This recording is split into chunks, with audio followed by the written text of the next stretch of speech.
Hey guys, thanks for tuning us in for the 5th episode of Good Questions with Cameron Dole. If you would, please take time to drop a like, comment, or feedback.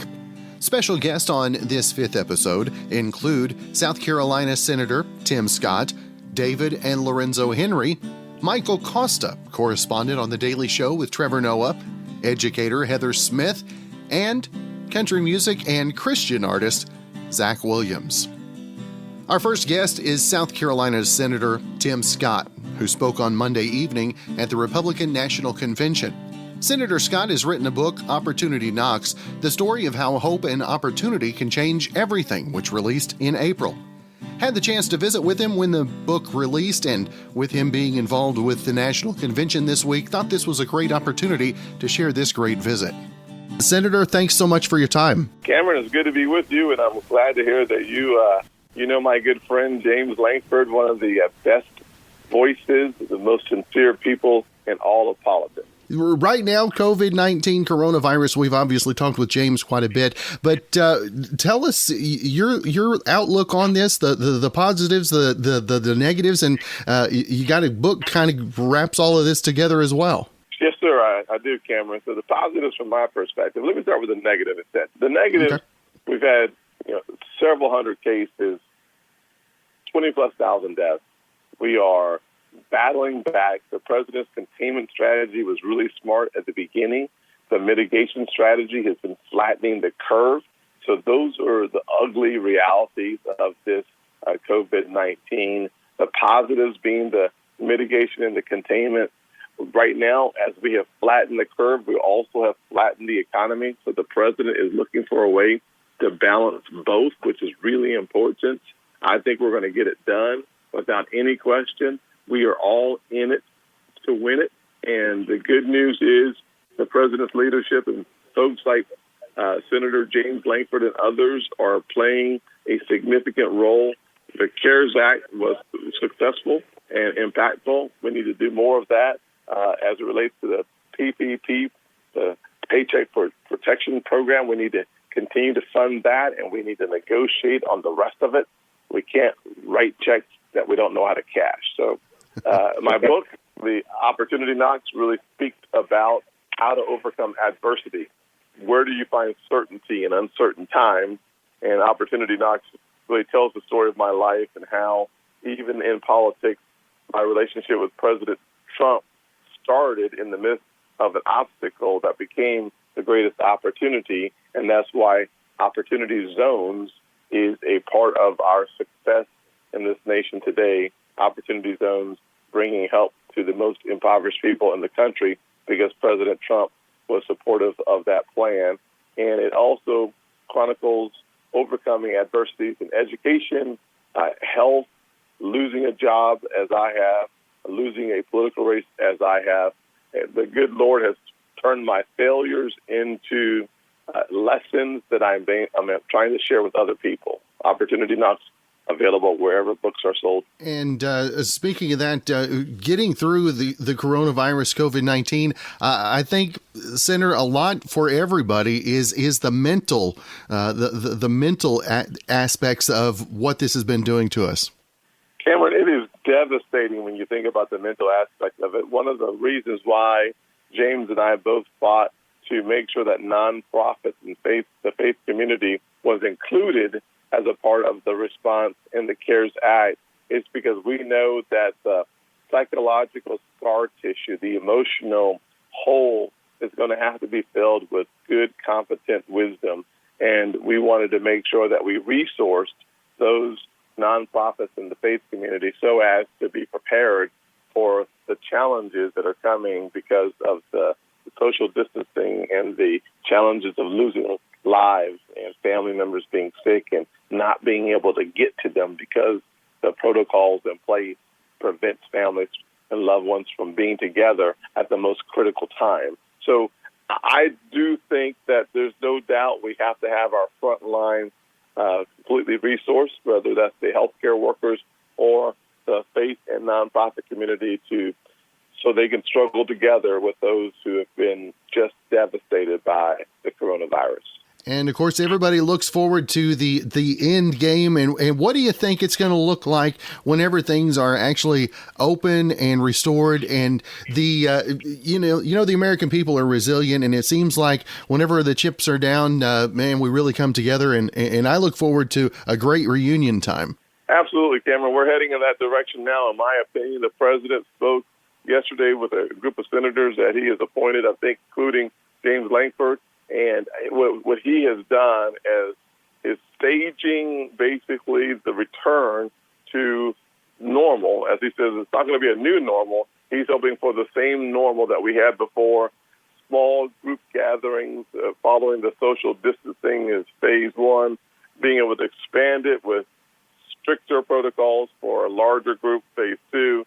And then phase three, as we start seeing businesses returning their workers to their businesses, we have to isolate hotspots to mitigate the spread, and both will require abundance of testing. The president spoke yesterday about needing to flood the market with tests. I think he's spot on, and that's how we get the economy roaring again. The first step, the prerequisite, is we have to have testing on demand, and that's exactly where we're heading. And again, the new book, Opportunity Knocks. Senator Tim Scott, it has been great to visit with you this morning. Looking forward to spending some more time with the book, and hope you have a blessed weekend, my friend. Thank you, Cameron. You do the same. God bless. Again, you can find out all his social media and more information about his books at scott.senate.gov. Next up, I had the opportunity to visit with Heather Smith, author of the new book, Mastering the New Education, whatever that may be, which is available now. Heather has been a middle school and high school teacher for more than 2 decades and talks about what she's learned in that span and how it has helped her be prepared for whatever the new normal just might be.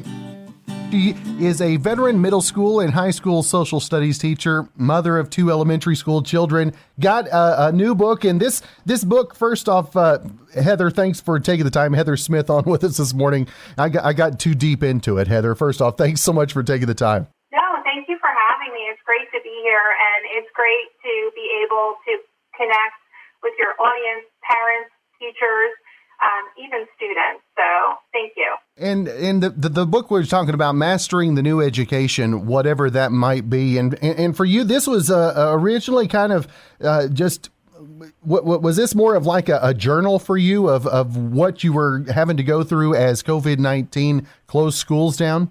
So we as teachers actually don't have time to write books. It's not the norm for us because we're so busy trying to prepare for our classes. So this actually started out as me reflecting on our remote education that we were thrown into and trying to figure out how I was going to handle the upcoming school year without actually knowing what the plan for the upcoming school year was. Most of our districts have actually just come out with what their plan was, and they continue to change. Actually, on every single website of the schools, it says, oh, and by the way, this is subject to change based on circumstances. So after 3 months of remote, I was incredibly exhausted, as most teachers were, I would imagine. But instead of taking the time off, mostly because I had nowhere to vacation, but instead of taking the time off, I decided that I needed to kind of reflect on what was happening and figure out what were the positives, what were the negatives, capitalize on the successes, and then kind of adjust so I don't have to go through those failures again. So in my self-reflection, I started writing. And I teach 4 different grades last year, 7, 8, 10, and 11, which is a pretty big range, all different curriculums. And I realized as I was making the plan that it was actually 4 different plans, because the maturity of the students was completely different, their needs were different, the way I reacted and interacted with them was different. So as my reflection got longer and longer and longer, I realized there were commonalities that I was going to focus in on, like procedures, which took into account safety, well-being of the students, but that I was actually creating 4 different plans, which means that every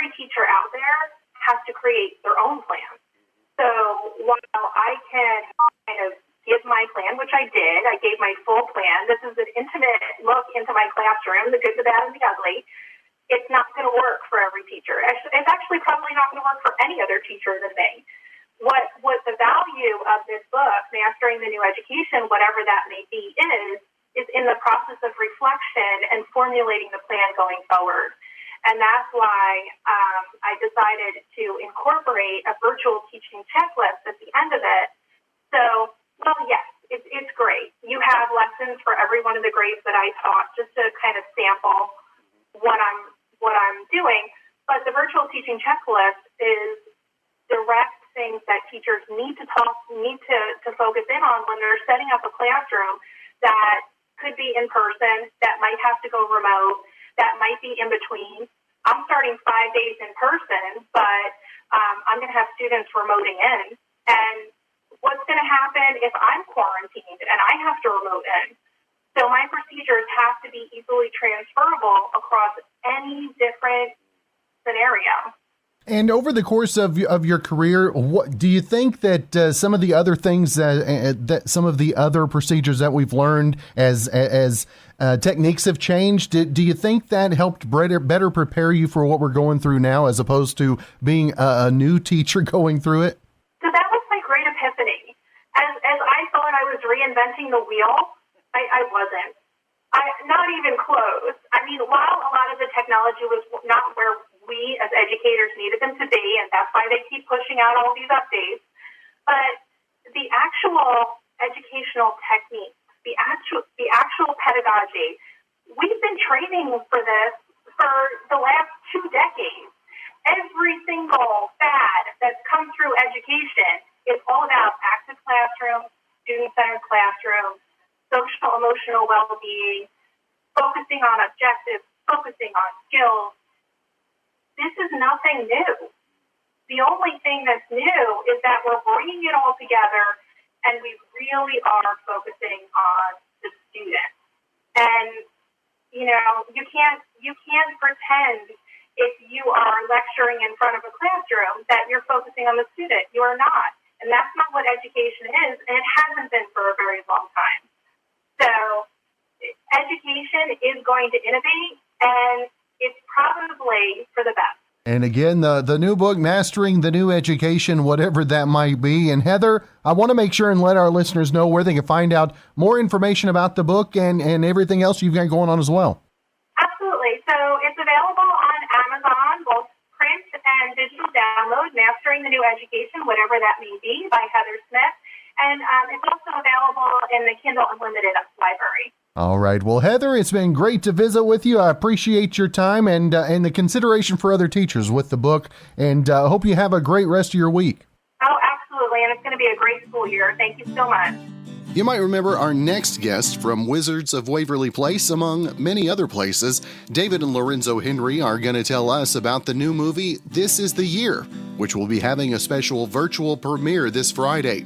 Got a brand new movie that is doing a virtual release coming up on Friday. Excited to talk about that with David and Lorenzo Henrie on the line with us. Guys, thank you so much for taking the time to be on the show. Hey, thank you for having us. We appreciate it. Good to be on. Now, David, first off, I'm going to let you take the reins here as you worked along with Selena Gomez putting this one out, and this is your directorial debut. And what do you think about the final product, first time around, if you will? Absolutely, yeah. So Selena has been a good friend of mine since we started Wizards of Waverly Place together. I played her older brother on that show for many years. And we stayed very good friends, and if we were ever going to team up again, it had to be for something that could give fans that same magical feeling that the TV show did. And this project is exactly that. It's a feel-good, coming-of-age teen film that can be co-viewing. In other words, you can watch it with the whole family. It's clean, fun. And I'm super happy with the product. I was always a fan of classic 80s coming-of-age films, the John Hughes era of movies. And I wanted to update that genre and put new wine into an old wineskin, if you will. And that's exactly what we did. We made a clean, coming-of-age, feel-good film that the whole family could sit down and watch. That comes out on Friday, and you get your tickets at thisistheyear.film and have one big live event with me and Selena, which is really exciting. We're we're going to recreate the premiere atmosphere that fans can come in and watch it live with me and Selena and the whole cast. And Lorenzo, as playing in your brother's directorial debut, I mean, did you put any extra pressure on him? Did you kind of make it easy on him this time around? I think it was a little bit of both. Time is always the enemy against independent filmmaking, and I think because David was the director and I was one of the leads in the film, we both knew we had to get things done fast and efficiently, but also with as much talent as we can. So I think the combo worked out really well, and we plan on doing more of these in the future. And putting the spin on those classic '80s movies for you, David. I mean, how much of a nostalgic feel did you have making this one in homage to that? Yeah, there's definitely a lot of homage to the '80s films, and I definitely capture a nostalgic vibe with it because I really wanted this to be something parents could sit down and watch with their kids as well. But it was a blast getting to recreate Wizards nostalgia as well by having Greg Sulkin in it, who played Mason in Wizards of Waverly Place, and Uncle Kelbo, who's played by Jeff Garland. I got to have some of my friends and trusted actors that I knew could deliver and do a great job in the film. And not only that, put together this live premiere where fans will get to see all of us together with Selena Gomez yet again in Q&As and fun.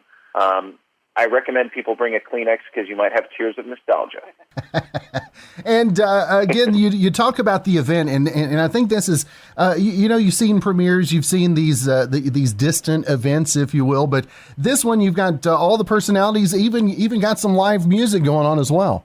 Yeah, absolutely. We have some real visionary partners over at Bold Entertainment in Charleston, South Carolina, and they said, let's not let this movie sit on the shelf during the quarantine. It's a feel-good movie. People want to feel good right now, and the thing that they can never do, even without a quarantine, is go to a premiere. Most of the world does not get to go to premieres. That's for a select group of people. Let's create the premiere atmosphere. Let's make a fun, live, exciting premiere, and even have a performance by the band in the film, Lovely the Band, who's a platinum artist. Let's get them involved. And so we did just that. We really, with our partners at Bold, had the vision to create this live, fun, exciting premiere. And Lorenzo, as you look toward the opening event, I mean, obviously it's going to be different than any opening that we've seen in the past, but how cool is it for you to maybe put that smile on somebody's face in the midst of all the negatives that are going on in the world today? Oh man, it makes everything worth it. Every actor's dream is to see themselves on the big screen and have your first movie produced go to the big screens. But with this first ever live virtual premiere, we're able to bring it to everyone, and everyone can experience this feel-good movie. And it's so much more than a movie because every ticket sale benefits COVID-19 relief. We have influencers donating COVID relief supplies, thousands and thousands of supplies. So we're able to turn this movie into not only a feel-good event, but something that benefits charities and brings families together. So that means more to me than anything. And again, that virtual movie premiere going to be this Friday, 4:30 Pacific. That's for those of you, we'll transpose that for you, 6:30 local time. And again, David, make sure and let our listeners know where they can get tickets, and also keep up with more information about the upcoming virtual movie. Absolutely. So it's a one-time only event. So if you don't show up on Friday at 4:30 Pacific, 6:30 Central, 7:30 Eastern, you're not going to see it. You can go to thisistheyear.film, and you can get a ticket there. It's essentially like you're buying a ticket to a live concert. So you get your ticket, you'll enter that on Friday, the 28th, and the show will begin. You'll start your live experience with all of us.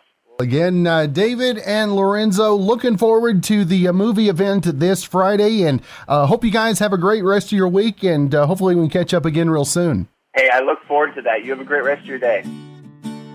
Again, you can find more information online at thisistheyear.film.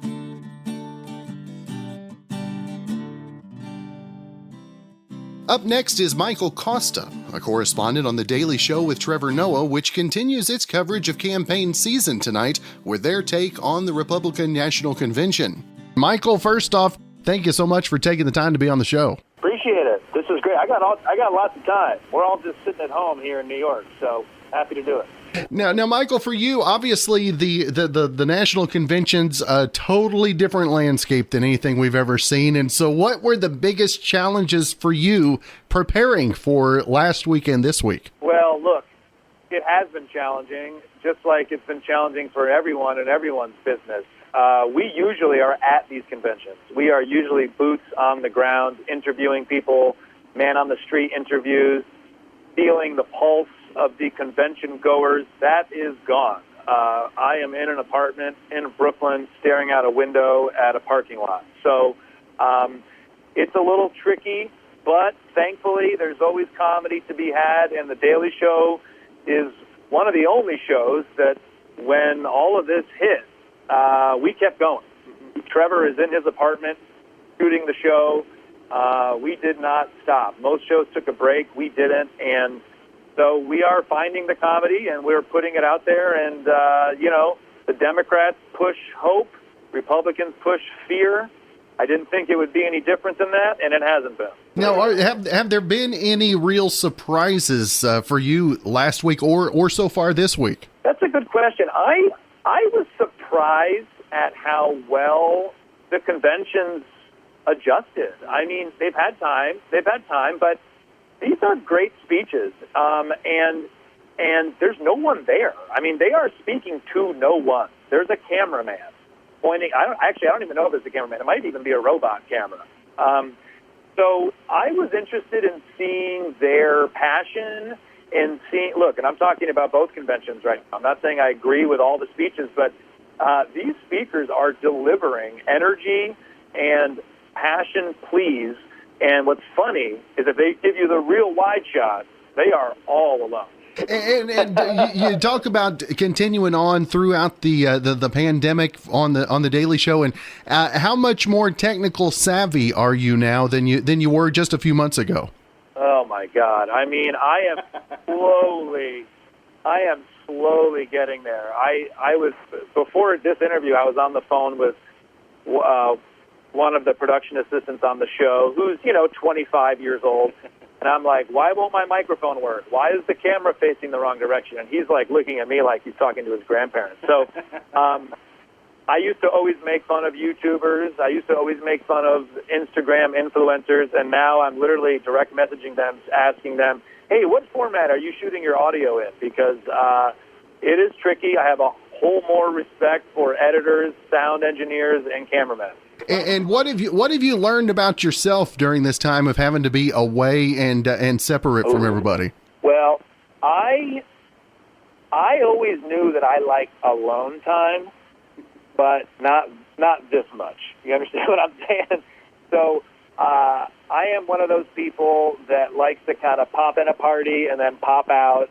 But I miss the office. I miss the energy of the studio. I miss sitting in a room with different people who have different opinions than me and trying to mine the headlines for comedy. I mean, that's one of the greatest things about The Daily Show is we have such a diverse cast of people and points of view that I can say a statement and then two other people have a similar idea with a different take. We all disagree with each other. We all yell at each other. And at the end, we come up with a comedic segment. I mean, isn't that what America should be all about?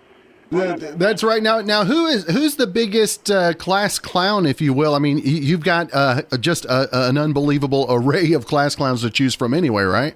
Yeah, I mean, that's a good question. Trevor keeps it pretty buttoned up. I think that's probably because when the show starts, he's got to really let the comedy take over. So he's probably one of the correspondents. I mean, Ronnie Chang, who's now in Australia, he's been in Australia ever since the pandemic. He got trapped there and can't fly home. He and I like to go at each other a little bit. I got nothing but love for Ronnie Chang, but every once in a while he'll say something, and I'll say, Ronnie, that's the dumbest thing I've ever heard. And then he'll say, you're the dumbest thing I've ever heard. And then we get in a big fight, and next thing we know, everyone's laughing, but we're both being serious. And you talked about the Daily Show having folks that are on both sides of the aisle, bickering back and forth, but still the love at the end of the show. And Mike, what kind of hope does that show for us as Americans that we truly can disagree, but still love one another, right? Yeah.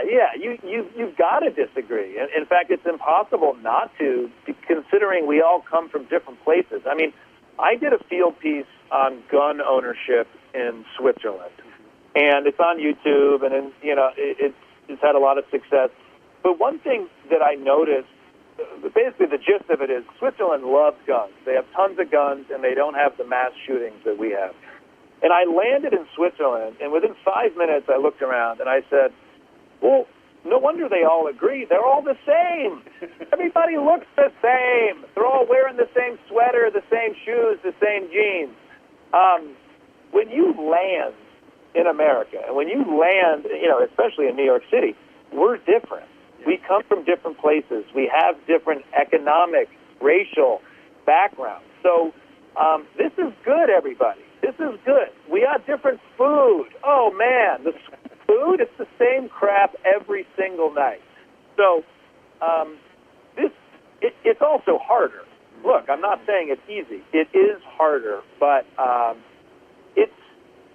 it's good to disagree, but then it's also good to go get a beer and not talk about it and just be friends. There you go. And again, Comedy Central's coverage of the Republican National Convention continues each night through the rest of the week. And Michael, always want to make sure and let our listeners know where they can keep up with not only the Daily Show, but everything you've got going on as well, my friend. Thanks a lot. It's michaelkosta.com. It's also Instagram and Twitter at Michael Kosta. I appreciate you pushing out the show, and it's a big country, and but to be honest with you, we're all pretty much the same and similar in our belief of what America is. So thank you for watching the show. That's right. Well, Michael, great to visit with you. I hope you have a great rest of your week, my friend. Talk to you later. Again, you can tune in each night with The Daily Show with Trevor Noah on Comedy Central. And our final guest of this episode is Zach Williams. Zach had a breakout in the contemporary Christian music industry and has recently released a single to country radio with Dolly Parton. It's called There Was Jesus. Zach, thanks so much for taking the time to be on the show. Hey, man, thank you for having me. Now, Zach, if our country listeners out there don't know, where did the name Zach Williams become synonymous and give you the opportunity to get a pretty good duet partner for your country release, right? Yeah, well, I would say, I guess about 3 years ago, I released my first record as a Christian artist called Chainbreaker. The song had some pretty good success and, opened the door for several other things that have happened. But I would say the biggest thing that it's opened the door for would be this new single, There Was Jesus. We put out a new record in late October of last year called Rescue Story. And I guess I would say, if I'm looking at the album and, just this collection of songs, Rescue Story was the title track and the first single, and it just felt fitting, just to call this album Rescue Story, because I'm looking back at my life and just seeing what God's done over the last 20 years and the places that I've been and, the things that he's kept me away from. And I can see now in all these moments that I missed, there was Jesus, and that would be the new song with Dolly. And that kind of was it. I wrote this song with a really great country writer by the name of Casey Beathard. He's written songs for all kinds of folks throughout the years.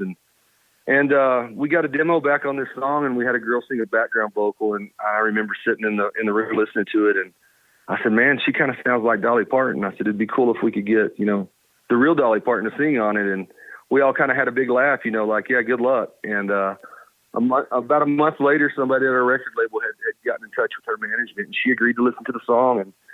And so the day that we recorded her vocal on it, she showed up at the studio and she said, Zach, she said, I didn't know who you were. She was like, forgive me. And I was like, oh, that's fine. Most people don't. She said, but she said, I didn't even make it through the chorus of this song, and I knew that I wanted to be a part of it. She said, this is a special song. And she said, I'm really trying to get back to some of the faith-based, things here in my career. And she said, I want to be a part of it. And I think she could have easily came into that studio session that day and just, mailed in a vocal and left and gone home. And I would have been thrilled with that. But she spent 4 hours, working on her part that day with me in the studio. And she just had a way of making you feel like you were the only person in that room. And, when it was all said and done, and, we've spent some time together now and gotten to hang out on different occasions. And she's one of those people that just kind of makes you feel like you're part of her family.